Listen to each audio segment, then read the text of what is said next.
Welcome to another edition of BreakPoint this week. I'm Shane Morris, here with John Stonestreet to explore the stories of the week from a Christian worldview perspective.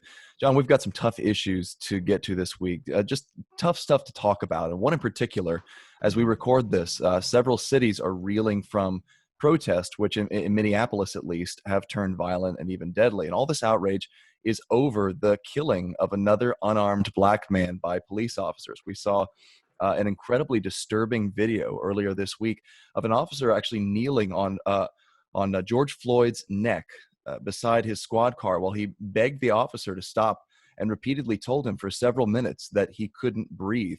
And John, this is just a tragic story all around, and one that has brought out deep feelings from millions of Americans. It's horrible. And one of the things that we have seen is, if you go back to, for example, what happened in Ferguson a couple years ago, it escalated over a period of several days into some pretty intense rioting. We saw the same thing in the city of Baltimore. This in Minneapolis escalated really quickly, and I think it's probably due to a number of things. I think the mental and emotional stress of kind of being on COVID lockdown is probably not a good factor in all of this, but there's also a level of frustration. There's also this too, Shane, which is worth mentioning, that even you and I just a few weeks ago talked about the Ahmaud Arbery case, in which an unarmed 17-year-old African-American student football player was basically tracked down by to a father-son duo and a third person who's now actually been charged with murder since you and I talked about this, with guns, trying to do something called a citizen's arrest. And of course it escalated, and it was just ridiculous. And the video there, even that video, which to me, I looked at that and figured, I can't imagine anything that will change how bad this is. It's always awful when someone loses their life. Some of the videos that have been part of this, racial conflict narrative in America have been supplemented or added to, or you get a bigger picture and it changes things. The Ahmaud Arbery case, it was hard to imagine. And even then we had individuals who clearly coming from a position of racism were trying to explain that away. I haven't really seen. Now, I've actually avoided Twitter in the last couple of days for a number of reasons, mainly for the good of my own heart and soul. Some, but I haven't seen at the same level anyone trying to explain this one away. Yeah, I agree. It's been almost unanimous, the condemnation. It has, and it's just so awful. I mean, you watch it. I don't know how you watch this and not think. What's interesting too is you often have cops in these situations when it involves the conflict involves a police officer and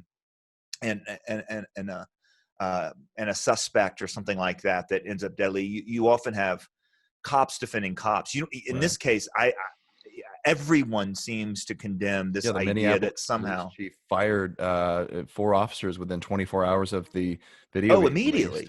And then the heads of the International Association of Chiefs of Police and the major cities chiefs organization have all, condemned this particular officer's actions.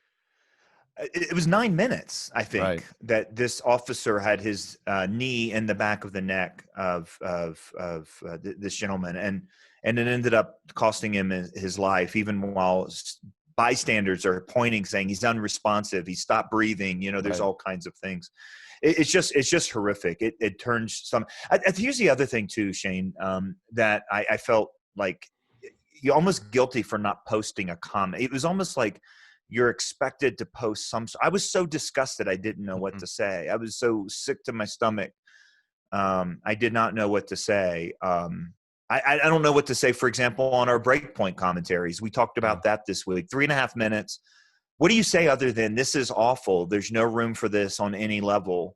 And certainly there's the issue of race that has been brought, I don't say brought into this as if it didn't belong, but the issue of race. But this is just so far beyond the pale, it's hard to know what to say. Well, I think there's something meaningful in just saying that you condemn this, that this is not, this is not behavior we should have in our country. This is not something we should countenance, and this isn't something that should become the heart of a political poo throwing fest. This is, as Chris Brooks, one of our board members at the Colson Center, said on Facebook. He quoted Dietrich Bonhoeffer, who said that silence in the face of evil is itself evil. God will not hold us guiltless. Not to speak is to speak. Not to act is to act. And in the midst of something like this, just saying that this is, horrific evil, and this transcends any sort of partisan boundaries or any sort of activist agenda, we should all be able to say, at the very least, that no one should be treated this way.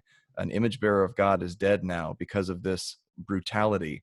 And whatever other implications you think that has for society are secondary to the fact that this was wrong. This should never have happened.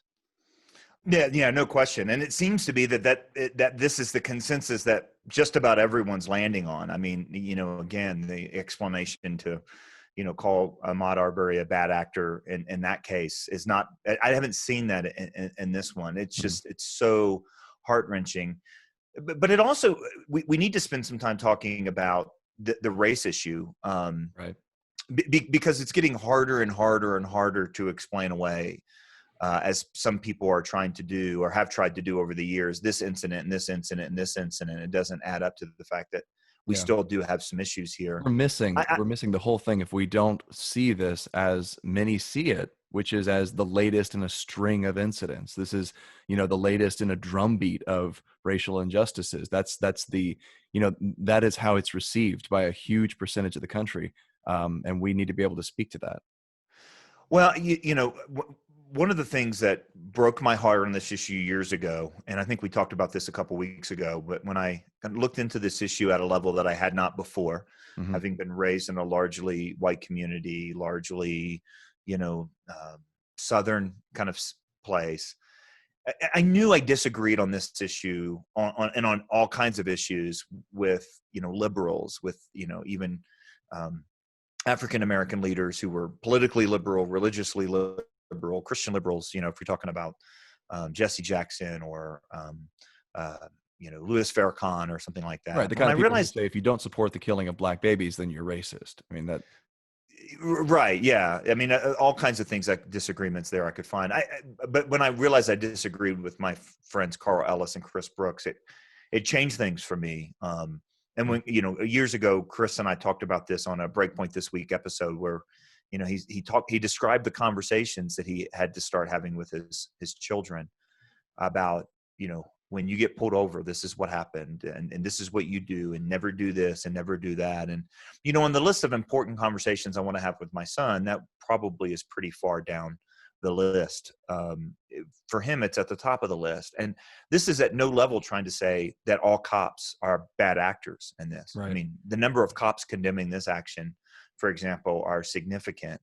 But it does escalate more quickly when it comes to the African American community. It does. And are there back reasons for that? Are there extenuating facts? Is there a history in America? The answer to all of that is yes. And at the same time, it escalates more quickly when it comes to African Americans. Yeah, and that's something that has to be addressed. Well, whatever else the disagreements we may have with organizations like Black Lives Matter, which there should be some pretty substantial disagreements for all Christians. If you look at their stated agenda, we should be able to recognize that those who, even like Colin Kaepernick, there's an eerie resemblance, almost like a foreshadowing of this particular incident and the way, he took a knee during the national anthem.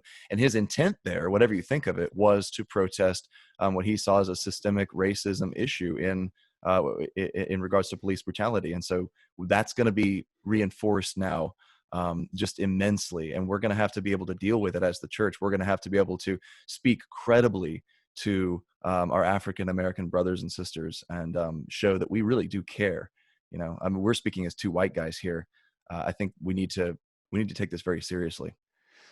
Look, I can disagree with Colin Kaepernick on a number of issues, and I do. Of course. I can be, for example, disagree on kind of how I think politics should work and, how all of this works out. And, I can disagree with him on a number of issues and still think that I should listen right now more than I should talk. And it just comes back. I was speaking to this morning, even Shane, of a friend who runs another organization that's not unlike ours, and just the need, again, it just seems to come back to this, to walk and chew gum at the same time right now. Right.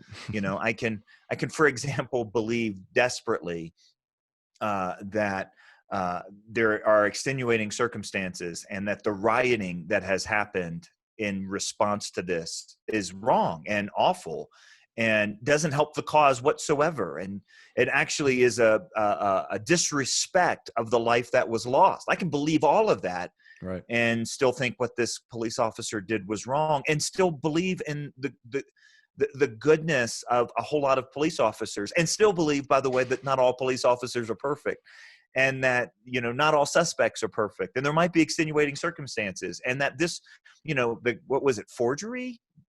Right. Isn't something that solicits the death penalty. I can believe all of that. Like, we've got to learn to hold all of this together Okay. and say that there's this has got to stop. You don't get on a team other than the team of truth. We're being called to do this a lot today, it seems, with this issue, with the coronavirus, where you can say, yes, I care about the millions now who are filing jobless claims, and I also care about those who are sick and dying in hospitals because of this virus. You don't have to pick a side. You can care about both and then work forward in the issue.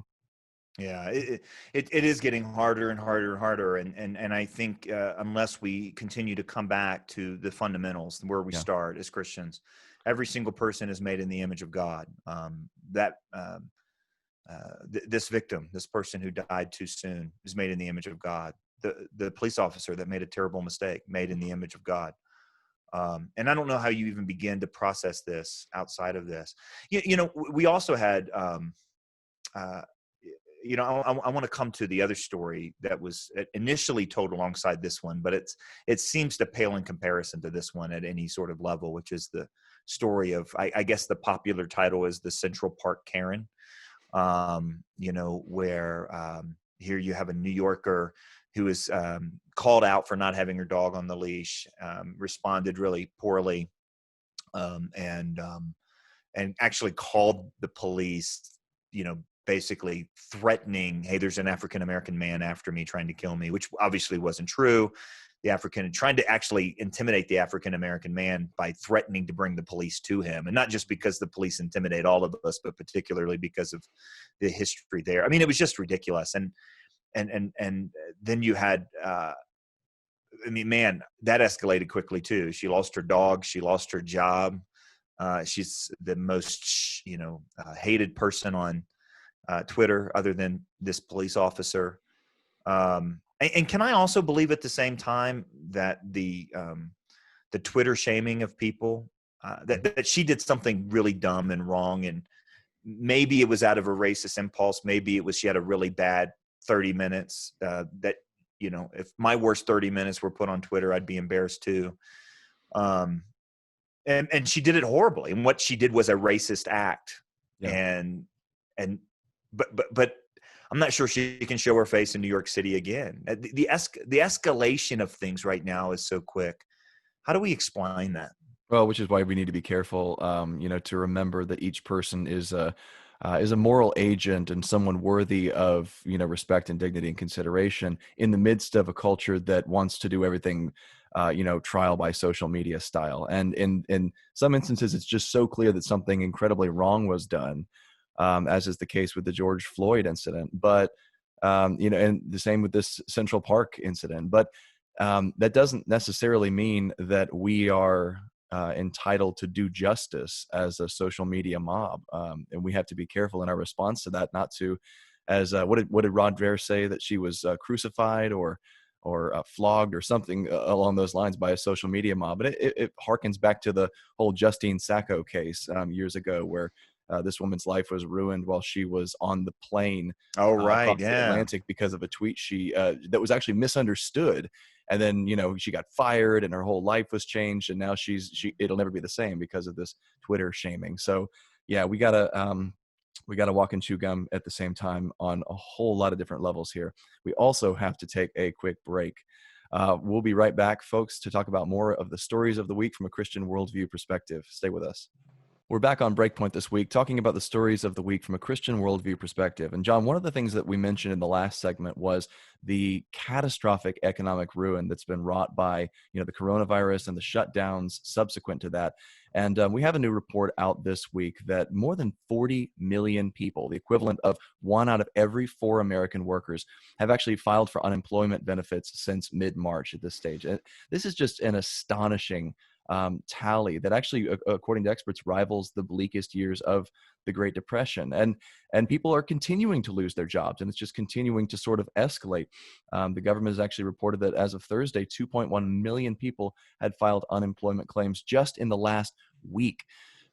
This is just the devastation is tremendous, and I'm not sure that we're ready to even deal with it, to grapple with the human cost of this virus and our efforts to control it. Oh, listen, we're going to continue to feel this for a long time. I Years. think it has to do with, what we said early on, that what we have to think about are both lives and livelihoods. And as the trajectory of what we come to know about this virus, changes almost all the time. And I think there's a number of things that are creating a situation that it's just a bad combination. And we talked earlier this week on Breakpoint about the pre-existing conditions of the coronavirus. In other words, the things that were already deeply in place that this is just making worse. So, for example, the loneliness, the epidemic of loneliness, the deaths from despair. A doctor famously said this week, it turned out to be not statistically completely accurate, but that there were more deaths at the hospital he worked at from suicide than COVID-19. I don't think it turned out to be true or exactly right at his hospital, but I think we're going to have plenty of hospitals across America where that is the case. I know, for example, what I'm hearing from folks in kind of emergency response here in Colorado Springs and El Paso County, that they are dealing with an awful lot more calls in terms of overdoses, because people are now alone. They're using drugs alone instead of with other people.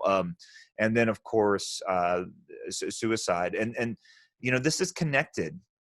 I've thought from the very beginning that this phrase, what's it? Unessential worker, non-essential worker. No work is non-essential for a family. No husband's job is non-essential. No husband's job is non-essential for their wife and children and for their own well-being, and for parents that they have to care for or anything else. And so this has just been a go in and say none of this was nefarious. I don't think that there's a conspiracy theory around this, but there's a lot of ways we've messed this one up. And I think we can, give people the benefit of the doubt that they tried real hard. But the devastation here, and the unwillingness of some, I think now we're seeing such a incredibly unwise move from some governors, state officials, to refuse to open up at any level, and to do so in kind of crazy ways. Look, hindsight's 2020. I get it. You figure it out looking back. Here's what we should have done, and no one knew. We were making things up on the fly. But I think there is an attitude about work, an attitude about worship, an attitude about community that's being exposed in all of this, and those are attitudes I think fundamentally that'll have to change. It's also helped for me to realize, John, that a lot of the anger and sort of strong opinions on this are due to circumstances on the ground. They're due to loss of jobs and inability to make rent and feed families. This is, of course, it's going to excite passions. Of course, it's going to give people the feeling that they need to have a really strong opinion on this. And because of that, we need to have extra grace with one another. There was actually a really great article I read by Stephen Klugowitz, I think that's how you say his name, The Imaginative Conservative. And it was called Magnanimity, the Balm for Our Brutalized Public Discourse. And it was a review of the fact that being gentle with someone and making it clear that you're on their side and you're trying to move in the same direction, toward mutual understanding and well-being, is actually how you convert people to your cause. It's actually how you get people to understand what you're saying and not to put down their arms. But we're just catastrophically lacking that in our current, especially with social media, our current discourse. And So that would this help is a my lot. question, Shane, because I think that's such a good point. And we go back to the story that we began with, which is the story of the week, which is the Mhm. most awful thing any of us have seen for, at least a while. And you think, why are things escalating so quickly? And that's to a degree where someone lost their life unjustly and just awful, awful stuff. But it just does. This week in El Paso County here in Colorado Springs, an initial draft of directives from the local county commissioners to churches about reopening was sent to pastors. And so I read it, and I just read through it, and I thought, if everything they said in this document is correct, which it wasn't, if every recommendation was a good one, which it wasn't, but even if it was, the tone that they're using to churches, you shall do this, you shall not do this. When it comes to communion, you can't do this. We had the same thing. What was it? I just saw this week. I think it was in maybe the state of Maryland, where the governor says you any food or drink, including those used, for religious purposes or something like that, can't be served in church. And you're like, the elected officials, first of all, don't understand what they're talking about when it comes to this worship. And secondly, it's the attitude and the tone brought into the conversation. It Mm. seems to be a real infection, doesn't it? I mean, how quickly could this situation with this police officer and this man in Minneapolis have been de-escalated? How quickly could it have been de-escalated? How quickly could the tensions between, the citizens and Christians of Illinois and the governor there be de-escalated if there would just be a change in tone? Yeah, tone is not just style. It's not just delivery. How we speak to one another or how we act toward one another, It's an attitude. it says a great deal about how we view one another, about whether Yeah, we're that's actually right. valuable and worth talking to and worth considering.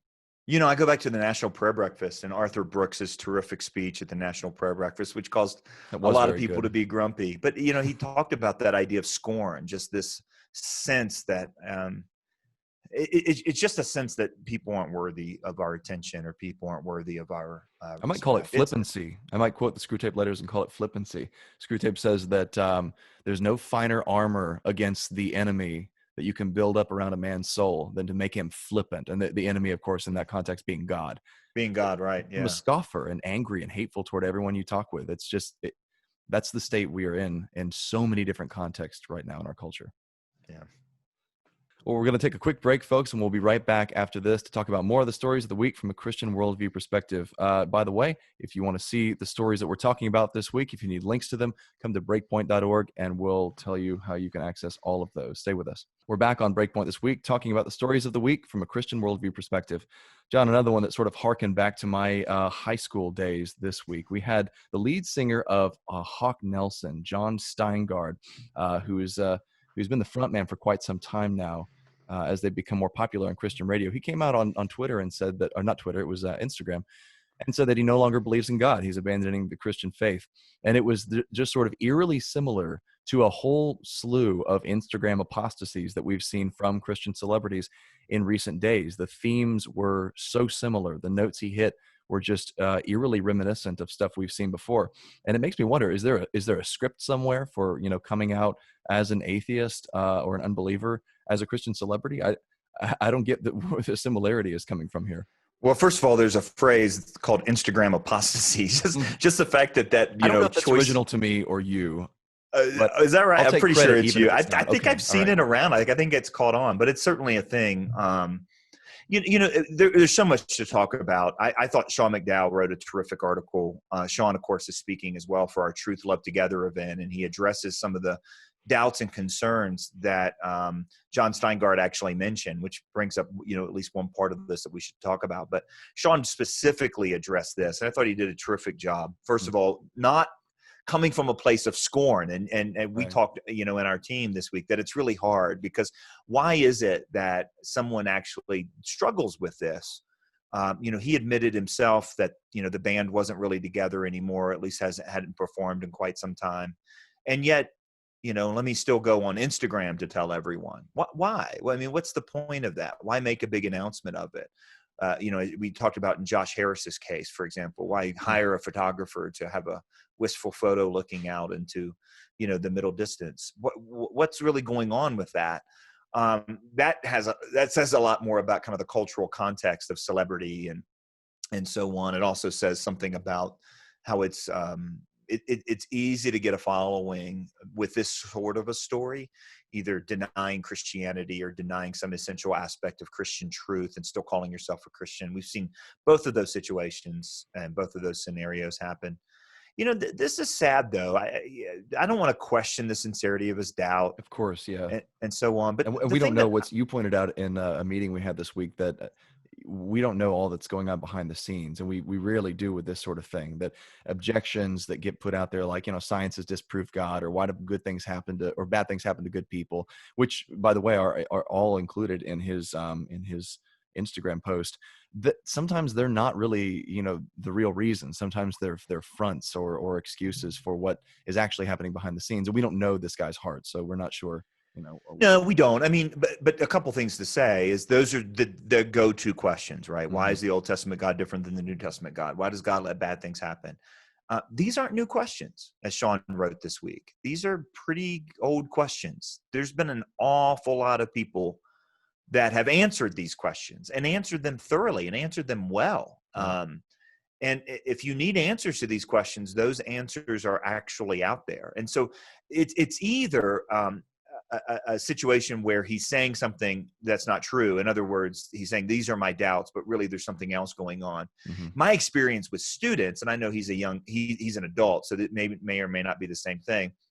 My experience with students is the intellectual questions are almost always connected or a smokescreen for moral failures or moral struggles.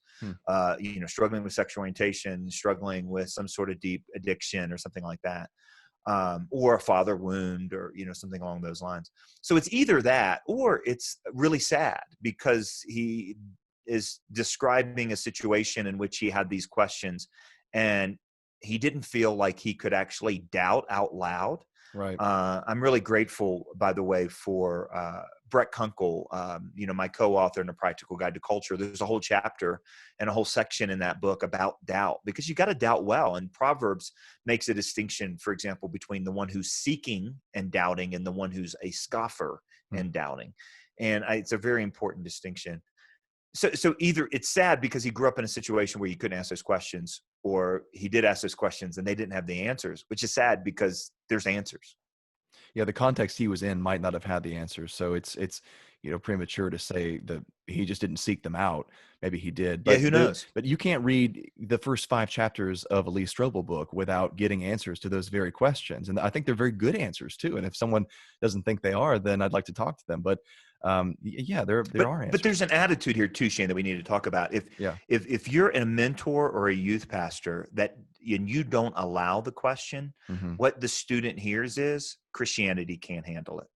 In other words, if you are mentoring and pointing someone to Christ, and the impression that they get is every time they ask a tough question about the faith, you dismiss it or say, just have faith or whatever. Ultimately, what the impression that they get is that Christianity is not a big enough worldview to handle the bigger questions, which is really sad. And that sort of meshes with what Steingart said. Like he said that he felt that he had to put on a show for people for a long time and just pretend that he still believed, even though he had these festering doubts in his heart and in his mind, just sort of undermining his Christian faith. We need to be able to have, I just looked at an email. A friend sent me this long email that he received from someone in Germany based on a blog post that he'd put up. And this guy was talking about all the doubts that he's had. And he was really doubting well. He said, this is the objection that I've encountered about the Bible, about the reliability of the Old Testament accounts, about, whether we can trust what the apostles said in the New Testament. And I want to rebuild my faith. Help me rebuild my faith and tell me what the resources are. That was a beautiful example of doubting well. And we need to be able to cultivate and encourage that instead of, have this environment where it's discouraged, at least implicitly. Yeah. I mean, look, you can't hide kids from the questions forever. In fact, it used to be that I could play the devil's advocate with the youth group and bring up things they'd never heard before, but they've all seen Richard Dawkins videos or Bart Ehrman debates or, memes from the Village Atheist, with a little, nugget here or there, and planting seeds of doubt. I do think, I'm convinced, and it's why we started the Truth Love Together event talking about truth, which was a wonderful module. I'm so excited about the contributions that Sean and Abdu and Oz Guinness and Brett made to that lineup, and Natasha. And I think Natasha, brings this out as well, that if the part of discipling kids for the 21st century is helping them ask questions and helping them to do it well. It's going to be part of that. We got some resources on that, by the way, at breakpoint.org. Well, folks, we're out of time for today. Thanks so much for listening to BreakPoint this week. As John mentioned, you can come to breakpoint.org for links to all the stories and articles that we've discussed today on the program. Thanks so much for listening. For John Stonestreet, for the Colson Center, I'm Shane Morris.